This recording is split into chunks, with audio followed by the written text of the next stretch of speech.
Memory transcription subject. Captain Sovlin, United Nations Fleet Command. Date. Standardized human time. January 15th, 2137. It wasn't my imagination. Our triangular shuttle was sinking like a stone.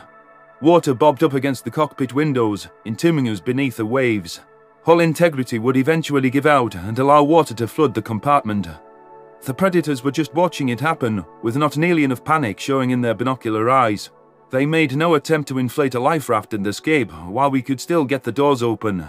The craft had tipped forward at a slight angle, and the airborne vehicle began to sink nose first toward a watery grave. A feeling of immense claustrophobia gripped me as the nightmare scenario came to fruition. My claws wrapped around Samantha's arm before I could stop myself. The human looked at me with sheer disbelief and pushed me away. Her nose was scrunched in an obvious sign of distaste. Carlos would have definitely been more amenable to my desperate outreach for support. Samantha heaved a sigh. I'm going to pretend you didn't just fucking do that. But it better not ever happen again.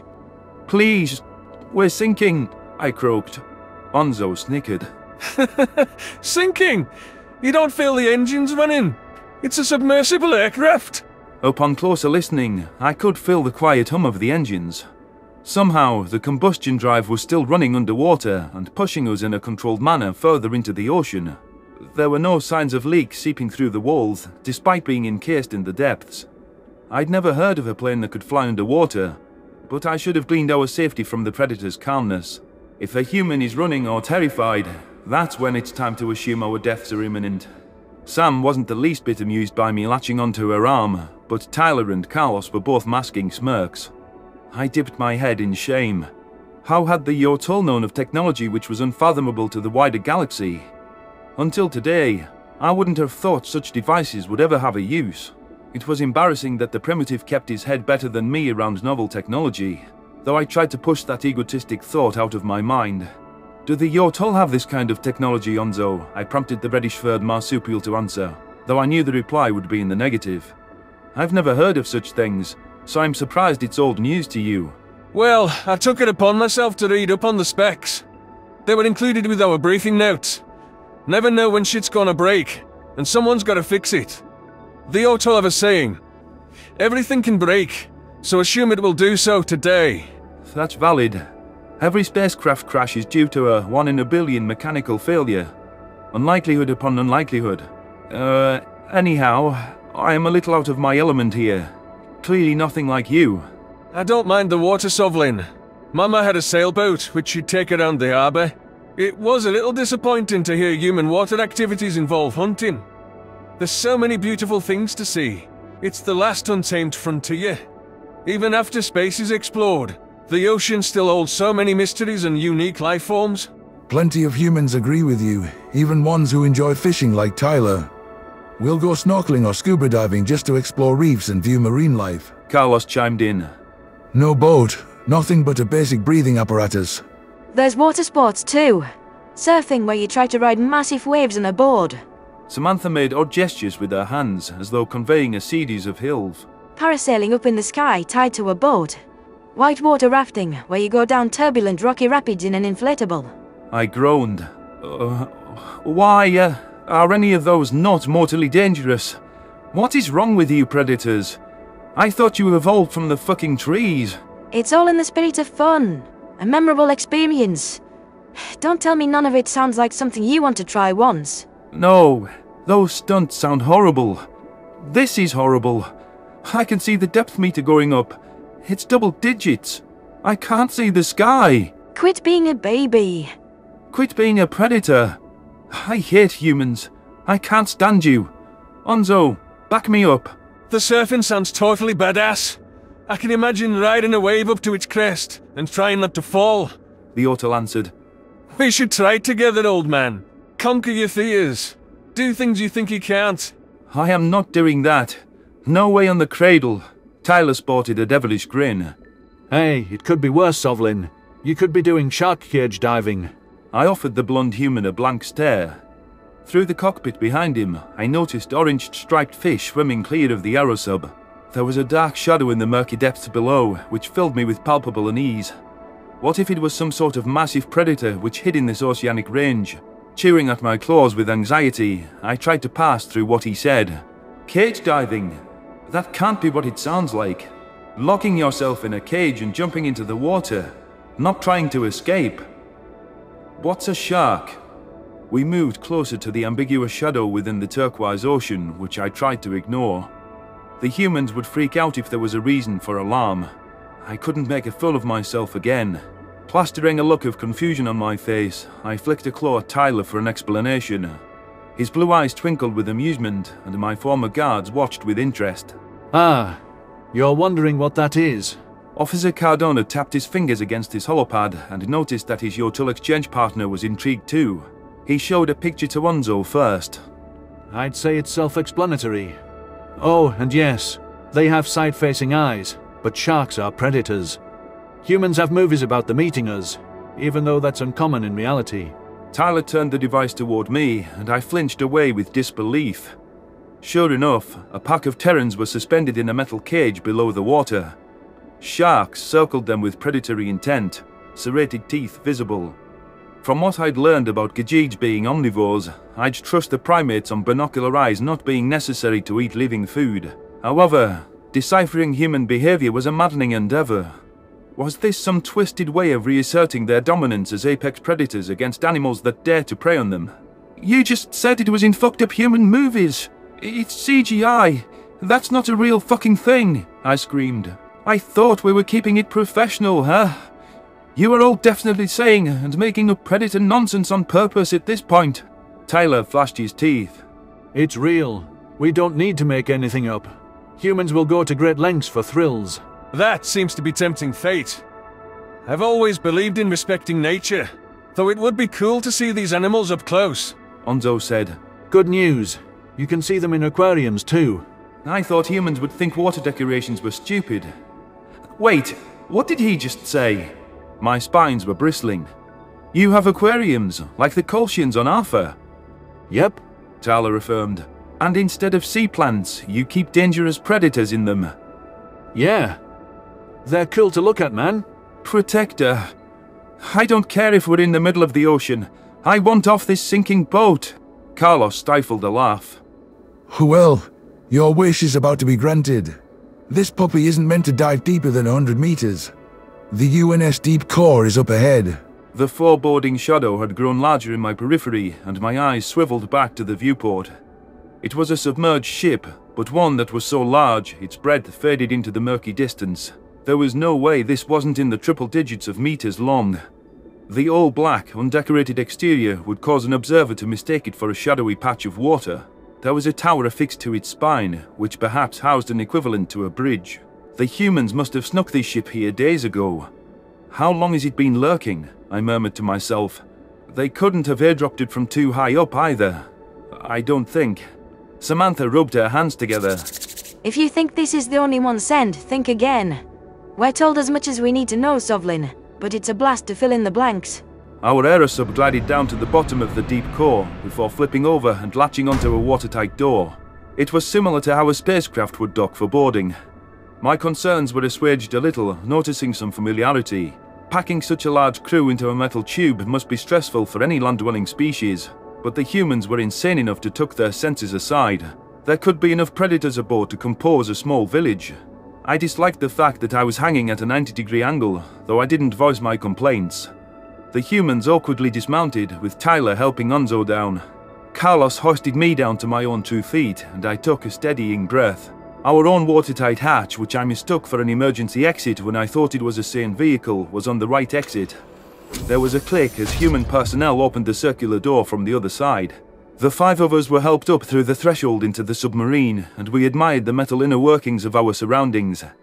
The tunnels were narrow, with small doorways leading between compartments. Many required a slight step up to clear.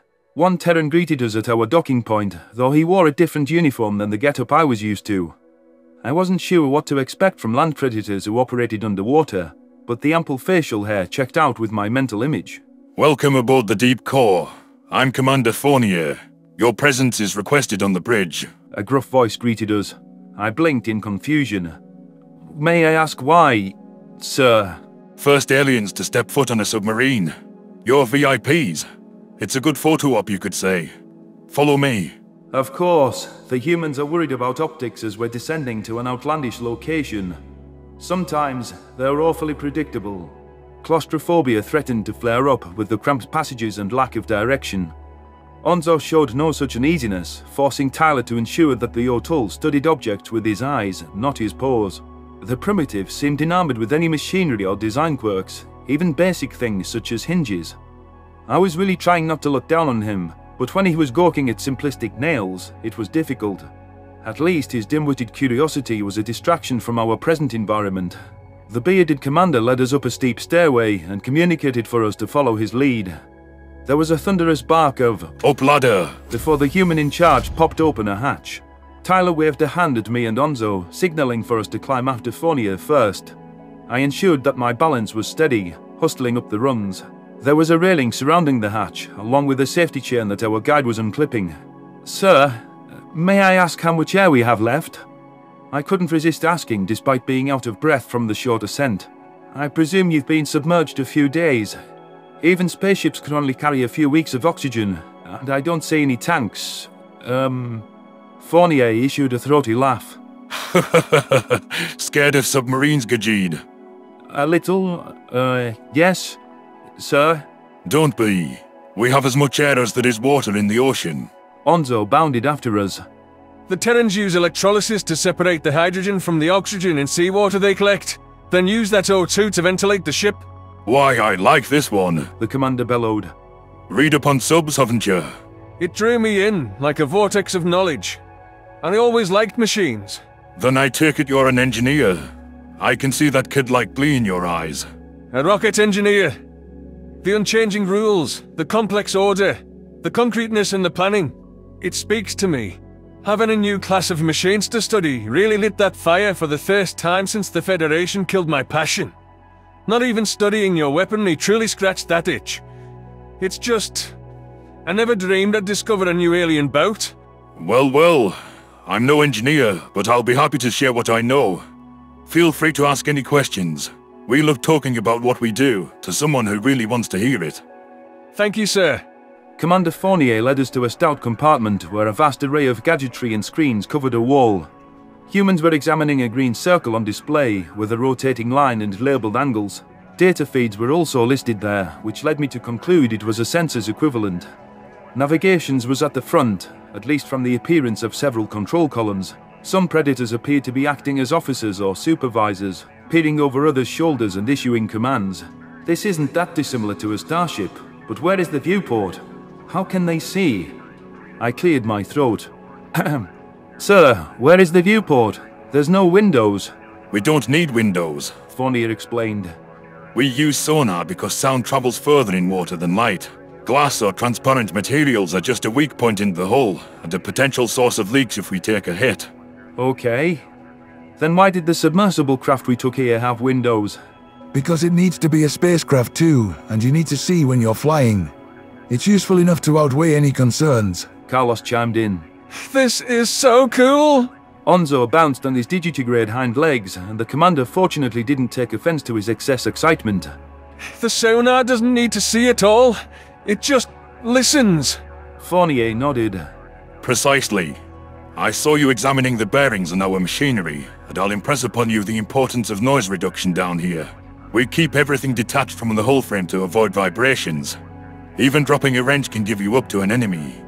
Sonar receptors pick up the slightest vibration, and then they know you're there. That explains why your engines have to be so quiet. I was reading about how you try to avoid cavitation. You know, where the vacuum pressure caused by the propeller makes water boil. The bubbles pop and give off noise. You don't need a rundown at all, O'Toole. You already know everything. We have a speed range where we can operate silently. I was growing bored of the technical explanations, and Onzo, primitive, was outshining my knowledge to the humans. Perhaps the O'Toole was desperate to prove himself as an academic equal, but he didn't need to prattle on about science like he was reading a textbook. While there were impressive feats of engineering on display here, I agreed with Samantha's assertion of naval obsolescence. What good was fighting in the water, except in this extraordinary circumstance? The predators can hide far away from any targets or locations of value forever. How ingenious. They'd be unseen altogether if the other human tribes realized this theater was irrelevant in a war. I suppressed an irritated huff.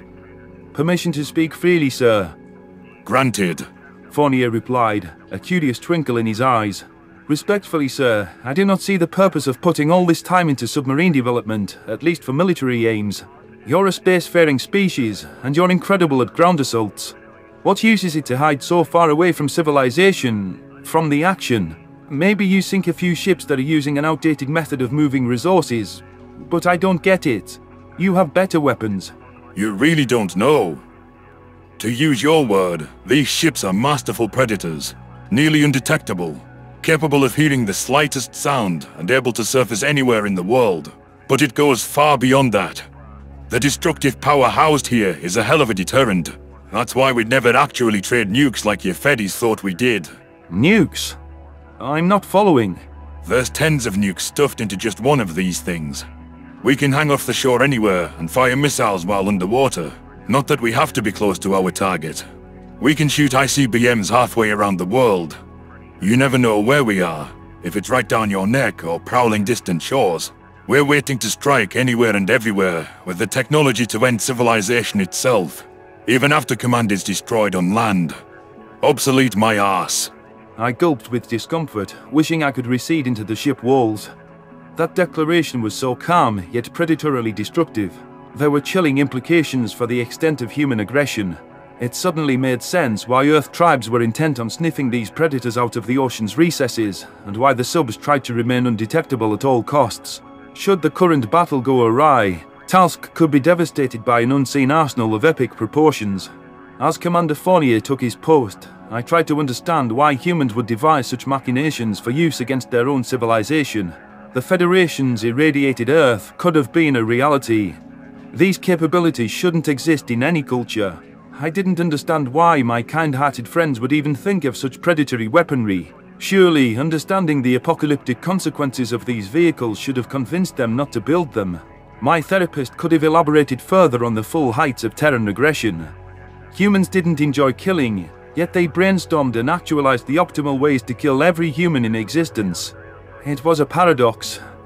Perhaps their predator nature factored into their decision-making in a manner they didn't understand. Orders were issued to begin our descent, and for all sailors to report to battle stations. I felt the submersible tilt down, so I tried to clear my head of what the primates were capable of. I have to believe that they will never actually do something like that. That their goodness will prevail. They didn't snap after Earth, right? I trust their better judgment. Well, if there's really a base at the bottom of the ocean, the Farsul are fucked, I murmured to my posse. Samantha's fist tightened as her smirk returned. I'd say they are. The numbers on the depth meter continued to escalate as the submarine navigated the ocean which spanned below us. Locked inside a steel tube with predators, and knowing the potential of its onboard weaponry, my nerves were anything but quelled. The submarine somehow eclipsed even the worst starships in its dastardly capabilities. The Farsul wouldn't be prepared for this predatory contraption should we stumble across any of their flotilla. I was glad the humans were on the same team as me. There was no telling where their capacity for annihilation ended.